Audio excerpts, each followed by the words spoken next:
The other question, sorry, is if you the imperfect ways of diagnosing hypothyroidism. You've gone through those pretty well, and you mentioned pulse, but to me pulse is correlated to blood pressure.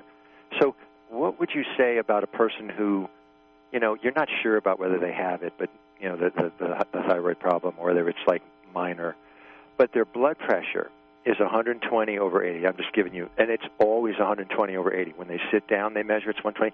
When you stand up, you're supposed to stand up to see whether it's really an accurate measurement, and it stays around 120 over 80 immediately after standing up.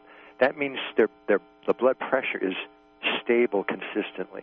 Does that tell you anything that, since it's related to pulse, that might be, also some information that would give you insight into whether or not someone's chronically hypothyroid?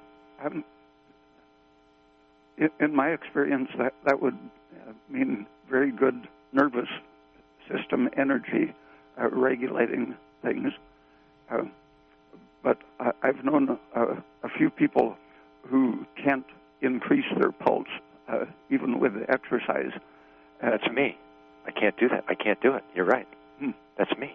I'm sorry. Continue. That would be a good argument for measuring your oxygen consumption, because you can't have any other explanation for low oxygen consumption than a need for more thyroid. Yeah, the reason I say it is because I have a pulse of around 60. I can maybe get it up to 70 sometimes when I go to the doctor, but I'm always 120 over 80. And I do the stand-up to double-check it. They say, wow, your blood pressure's right on the money. Yeah, but my pulse, I tell them this, seems low. And they said, no, that you must be an athlete. It's typical. Cholesterol is another pretty good indicator. If your cholesterol... Actually, what a quick story. So the doctor told me I had it like 330 was my total cholesterol, right? And I'm about 60, right? Wow. Guy goes, I want to put you on statins. I said, well, do you know that there's a guy from Stanford who said that it's salt, And I said, no, I'm not going to take them, but I'll come back and see you in 9 weeks. So then what I did, I took some thyroid, but I also increased my salt, and I did a lot of the things that you suggest. Came back, dropped like 100 over 150 points. The guy was like, wow, that's incredible. Could I see you again, just to confirm it? He goes, how did you do that?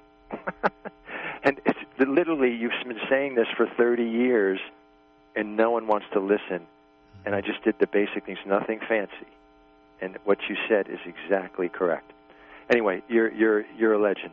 Thank you very much for answering my questions. I appreciate your time. Okay, thank you for your call.